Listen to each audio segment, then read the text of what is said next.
What's up, everybody? After months of hyping Armored Core 6, just going on blind faith in From Software, I finally get to play my first Armored Core game ever.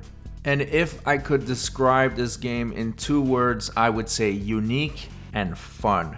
And in today's video, I just wanted to give you guys my first impression as an Armored Core virgin about Armored Core 6. Let's get started.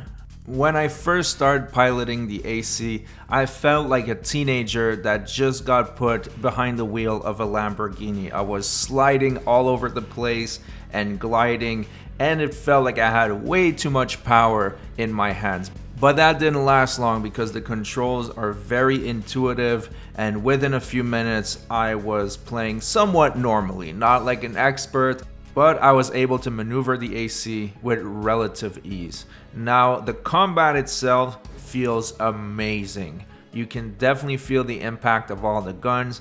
There's so many different strategies. And I think that the first mission is a great tutorial at showing you exactly how to control your AC. The training missions were also very interesting because not only they teach you about the gameplay concepts of the game, but on top of that, you're rewarded with some free parts. And at the beginning, having as many parts as possible and being able to experiment is a must. So let's talk about the tutorial boss for a second. I thought it was a very well designed boss. I see some people online are actually writing huge negative reviews because they can't beat it, but it's really not that hard.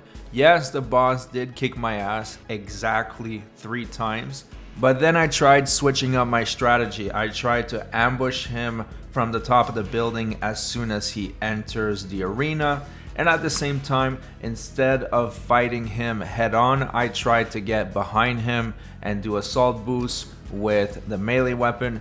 And just after this 4th attempt, I was able to beat it. No sweat. It's definitely not a difficult tutorial boss, but it's a good skill check just to make sure that you fully understand the basics before you go any further into the story.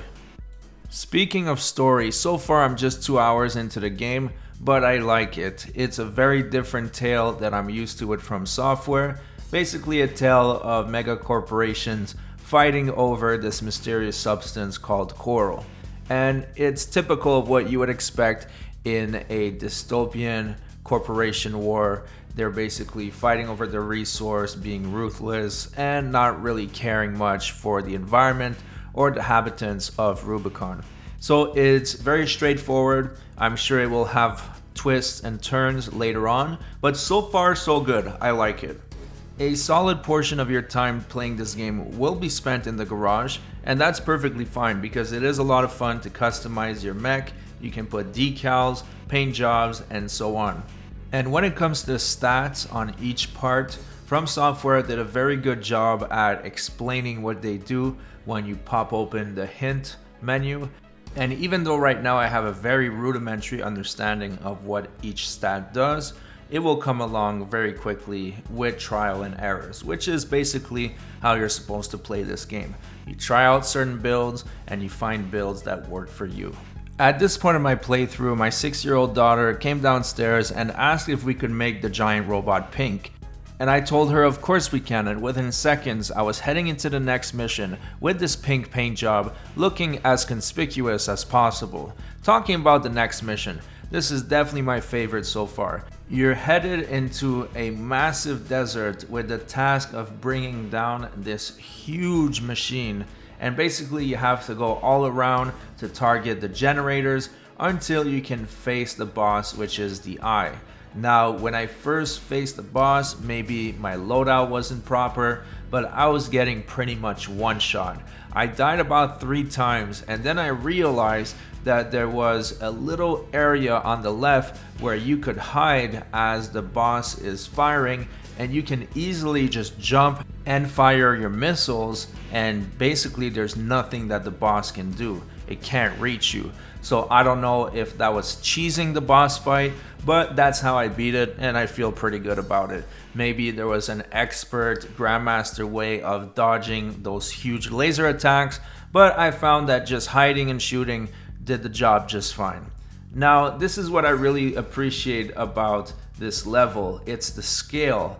It is massive, absolutely massive. As you're going around this huge machine, everything is accessible. You can access every single part of the machine, and you have to work your way around to destroy the energy cores that power up the boss. And I found that the sense of scale was really impressive.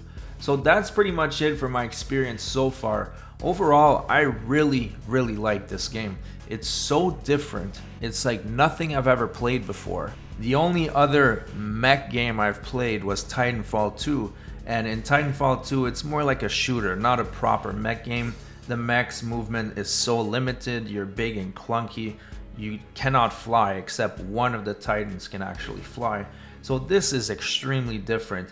It's a breath of fresh air. I can't wait to play more. From what I understand, the PvP will be unlocked after beating Chapter 2, which makes sense. That way everybody's familiarized with the controls, and that's going to be a whole lot of fun.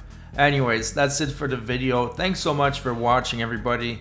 Let me know what you think of Armored Core 6. Is it matching your expectations? And don't forget to subscribe to the channel. It would be greatly appreciated, and I'll see you guys on the next video.